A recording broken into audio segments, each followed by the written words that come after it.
여러분 안녕하십니까? 스카이피플이 제공하는 역사와 지식 터는 방송 알고나 삽시다.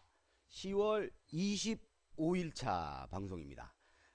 오늘은 이순신 장군 얘기를 좀 하겠습니다. 왜냐하면 10월 5일 음력으로 9월 16일 오늘 명량해전이 있었던 날입니다. 명량해전이 이제 오늘부터 본격적으로 외놈들과의 싸움이 시작이 된 날이라 이때 이야기를 좀 해보려고 하는데, 사실 이 명량해전은 뭐 영화, 뭐 책, 또 강연 등을 통해서 너무 많은 분들이 거의 자세히 이제 알아요. 심지어는 국민 중에 상당수는 거기다 갖다 놓으면 고 이순신 장군이 폈던 작전 그대로 외놈들하고 한 번 더 싸울 수 있는, 이순신 장군이 이제 없어도 국민 중에 그냥 이렇게 쭉 뽑아서 장삼이사 뽑아서 딱 갖다 놔도 그만큼 싸울 수 있을 정도로 이제 명량해전에 대해서는 많은 분들이 인지를 하고 이해하고 계십니다. 그래서 저는 오늘이 명량해전일이기 때문에 그거를 좀 이렇게 뭐랄까 모티브로 해서 이야기를 좀 생각을 해봤는데, 이순신 장군과 그 참모들에 관한 이야기를 오늘과 내일 이틀에 걸쳐서 10월 25일차, 10월 26일차 이틀에 걸쳐서 좀 해보려고 합니다.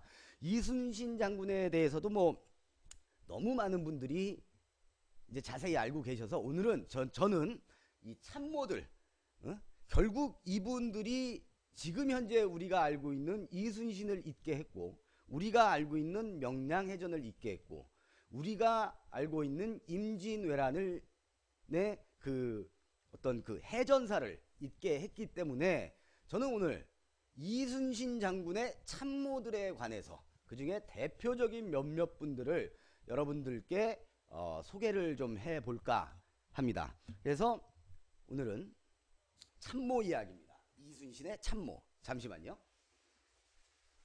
아우 안 좋아져. 아우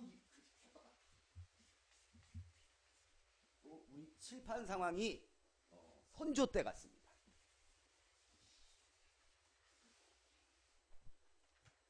여러분들과 이야기를 나눌 참모분들이 몇 분이냐 하면은요, 정운, 이순신, 정걸, 나대용, 송일입, 이렇게 대표적인 5분 이야기인데, 오늘 한 2분 얘기하고 내일차 방송에서 한 3분 말씀드리고 하겠습니다.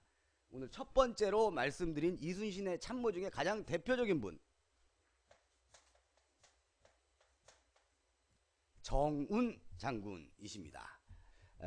이분은 원래 그 이순신 장군보다 선배입니다. 약 6, 7년 정도 군 선배예요. 그리고 계급도 더 높았습니다. 이순신 장군이 전라도의 그 좌수사로 임명이 돼서 파격적인 그 진급을 해서 내려오시기 전에는 더 높은 분이었어. 그러니까 어느 날 후배가 와가지고 내 사령관이 돼버린 거죠. 난처하죠. 아마 저 같으면 엄청 난처했을 것 같습니다. 별로 좋아하지도 않았을 거고. 그래서 실제로 이 정우는 이순신 장군이 전라 좌수사로 내려올 때 많은 이제 군에서 반대를 하는데 가장 대표적으로 반대 입장을 피력했던 사람입니다. 그리고 굳이 뭐 그런 계파가 있었을까 싶지만 굳이 나누자면 원균파입니다. 원균하고 훨씬 가까웠던 원균파입니다. 원래. 그런데 결과적으로는 나중에 이순신 장군하고 가장 밀접한 관계를 형성하는 참모가 되죠.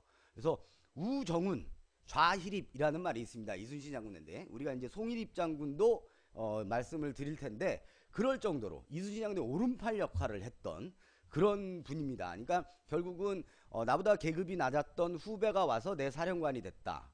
그다음에 나랑 계파를 달리한다. 이런 거를 다 떠나서 그런 사적인 거를 다 떠나서 결국은 전쟁 앞에서 가장 군인답게 행동을 하셨던 분이다. 이렇게 평가를 할 수가 있습니다.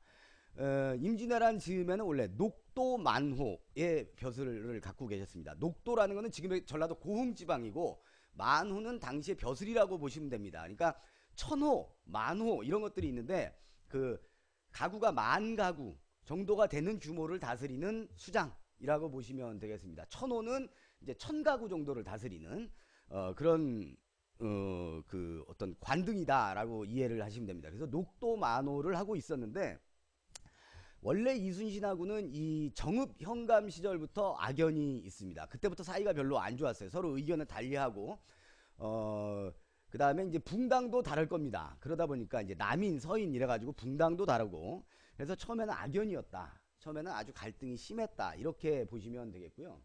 그런데 여기서 아주 중요한 게 있습니다.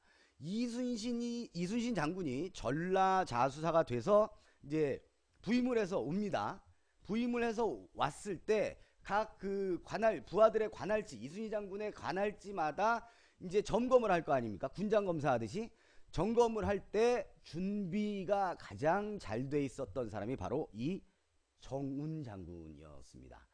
비록 이순신의 부임을 반대하고 군선배와에서 껄끄러운 관계가 있고 예전에 현감 시절부터 악연이 있었지만 그거는 어디까지나 이순신과의 사이고 관계고 나라를 위해서 전쟁 준비를 하고 임전 태세를 갖추는 것만큼은 최고였다 이거죠. 진정한 군인이죠. 이런 게 진정한 군인이 아닌가 이런 분이 그런 생각이 듭니다.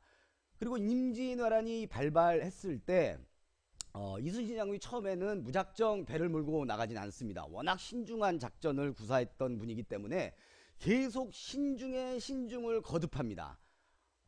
이래서 되나 할 정도로 바다로 배를 띄우지 않아요. 그때 제일 먼저 나가서 싸우자라고 주장을 했던 분이 바로 이 정운 장군입니다. 송일입 장군하고 같이 이제 그 회의 시간에 지금 현재 스코어는 왜군이 이쪽 전라도 쪽으로는 아직 안 넘어온 거고 경상 우수사 그러니까 경상 우군 쪽에 이제 있는 건데 이순신은 계속 이제 첩보를 띄우면서 이제 탐색만 하는 거죠. 그러니까 아니 지금 전쟁이 났는데 관할지 우리가 전라 좌수영이라고 해서 이러고 저기 경상 우수영 쪽에 왔다는데 우리는 전라 좌수영이라고 여기서 이렇게 기다리고만 있을 겁니까? 전쟁이 났는데 나라가 위태로운데 관할지가 무슨 소용입니까? 하면서 들이댄 겁니다. 이순신한테 정운 장군이 나가 싸웁시다. 지금 이럴 때가 아닙니다. 그래서 이순신 장군이 그 의견을 받아들여서 싸우러 나갑니다. 그래서 벌어진 첫 번째 해전이 옥포해전이죠. 옥포. 지금 이쪽에 가면 조선소도 많고 옥포 조선소 있지 않습니까? 참 그냥 만들 힘들어서 큰일 났네.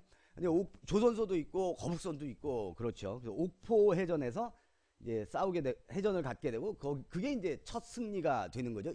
이순신이 24전 24승인가 26전 24승인가 아무튼 그렇잖아요. 그 첫 번째 싸움이 옥포해전이었습니다. 그리고 연이어서 임난 초기 초반 3연승의 주역입니다. 정운 장군은 항상 앞장서 가지고 전위부대 역할을 했죠. 그래서 그 초반 3연승을 방금 전에 말씀드린 옥포해전, 그 다음에 하포해전, 적진포해전 이렇게 해서 초반에 내리 3연승을 하면서 이 해상권을 장악할 수 있는 상승무드를 타게 하는데 가장 결정적인 공을 세운 분이 바로 이순신의 참모 중에 이 정운 장군입니다. 아까 말씀드린 대로 빨리 나가서 싸웁시다라고 얘기했을 때도 느끼겠지만 준비도 잘 해놓고 용장이에요. 용장. 이 정운 장군은. 근데 결국은 이 정운 장군의 끓는 피가 결국 당신의 목숨을 좀 재촉을 했죠. 부산포 싸움에서 전사를 하는데 이때 역시 이순신 및 다른 장수들은 좀 신중론을 기했습니다. 그러니까 밖에서 진을 치고 기다리자. 왜군이 좀 나올 때까지 유인돼서 나올 때까지 기다리자 이러는 거고 이 정운 장군은 이은병 언제까지 기다려 그냥 가서 죽여버려 그리고 먼저 돌격을 하죠. 그랬다가 물론 그 싸움에서 승리를 합니다. 우리가 부산포에서 승리를 합니다만은 정운 장군이 전사를 합니다. 정운 장군이 전사하고 나서 이순신 장군이 가장 가슴 아파했죠. 시작은 서로 껄끄러웠지만 가장 확실하게 승리를 챙겨줄 수 있는 담보해줄 수 있는 그런 부관이었단 말이죠. 그러니까 축구로 따지면 스트라이커야 스트라이커. 골 결정력이 아주 우수한 스트라이커였단 말이죠. 그런데 이 정운 장군이 부산포에서 그만 전사를 하고 맙니다. 무룬대라는 데에서 전사를 해서 지금도 부산에 가면 무룬대 공원이라는 곳이 있는데 여기에 이 정운 장군의 그 유적이 기려져 있고요. 묘지는 해남에 있다고 합니다. 전남 해남. 그 땅끝마을 그쪽에 이 정훈 장군의 묘지가 있는데, 정훈 장군한테서 또 재밌는 거 하나는 나의 죽음을 적에게 알리지 마라. 우리가 이게 다 이순신 장군이 저작권을 갖고 있는 걸로 알고 있죠. 사실은 정훈 장군이 원조입니다. 부산포에서 돌격 앞으로 했다가 뭐 일본 놈들이 쏜 조총이겠죠? 화살은 아니겠지? 조총, 아무튼 흉탄에 쓰러지면서 선봉장이었기 때문에 내가 쓰러진 거를 적군이 알면 안 된다. 그래서 자기 부관한테 나의 죽음을 알리지 말라. 그리고 계속 북을 쳐라. 라고 이 정훈 장군이 먼저 얘기를 했던 겁니다. 그래서 원조는 나의 죽음을 알리지 말라의 원조가 정훈 장군이다. 이렇게 알고 계시면 좀 더 색다른 지식이 되지 않을까, 그런 생각이 듭니다. 정훈 장군은 뭐 이쯤 하고, 그 다음에 이순신이라는 또 참모를 한분 소개를 시켜드리겠습니다. 동명이인입니다. 드라마나 영화에도 나와서 여러분들 잘 알고 계시죠? 이순신. 그러니까 우리 이순신 장군은 한자를 이렇게 쓰시는 거고, 이 참모를 했던 이순신 장군은 이렇게 쓰는, 조남이 완전히 달라요. 음만 똑같은 거죠. 이렇게 쓰시는 분인데, 한마디로 이 이순신은 우리 충무공의 비서실장이다 라고 보시면 맞습니다.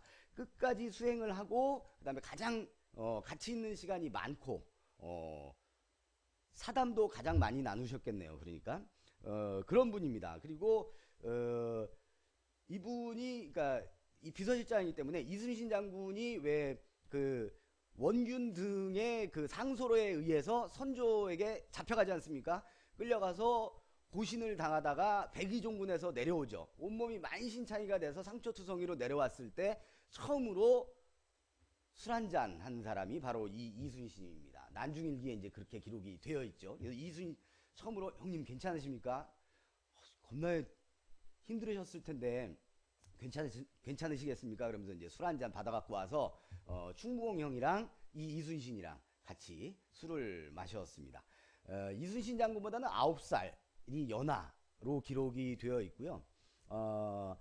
태종 이방원의 아들 중에, 그러니까 세종대왕의 형 중에 양녕대군이라고 있지 않습니까? 그 세자였다가 쫓겨난 이 양녕대군의 후손입니다. 그러니까 왕족이죠. 양녕대군의 후손입니다. 나중에 임진왜란이 끝나고 나서는 경상우수사가의 그 봉직을 하기도 하고, 그 다음에 훈련대장에 그 임명되기도 합니다. 우리나라 해군에 해군에 보면 왜 그 우리나라 장군들의 이름을 붙여서 배들 이름을 짓잖아요. 우리나라 그 해군에 이순신함이 2개가 있습니다. 하나는 이순신함이고, 우리가 오늘 얘기하는 또 하나는 충무공 이순신함이고, 이렇게 2개가 있는데, 충무공 이순신함은 초도함입니다. 그러니까 그 뭐지, 관측하고 미리 이제 그 전략 그 탐색하는 초도함, 초도함이고, 그 다음에 우리가 오늘 얘기하는 이 이순신함은요 잠수함입니다. 그래서 이것도 상식적으로 알아두시면 뭐 재밌을 것 같아요. 이 이순신 장군의 아주 특이한 기록, 별로 이렇게 자랑스럽지 못한 기록이 하나가 있는데, 이순신 장군의 참모 중에 탄핵을 받아서 그만두었던 경력은 오직 이 이순신만 있답니다. 뇌물수수 혐의. 뭐 자세한 기록은 구체적으로 많이 나와 있지 않습니다만, 뭐 오늘은 요 정도. 이 이순신은 뇌물수수 혐의로 탄핵을 받아서 관직을 한번 버렸던 그런 아픈 안타까운 그런 경험이 있는 분입니다. 그러나 이순신, 충무공 이순신의 비서실장으로서의 역할을 워낙 탁월하게 했기 때문에 임진왜란 내내 그 뭐랄까 측근에서 충무공을 이렇게 이제 보좌하면서 결국 우리 바다를 지키는데 많은 공을 세우신 것만큼은 틀림이 없습니다.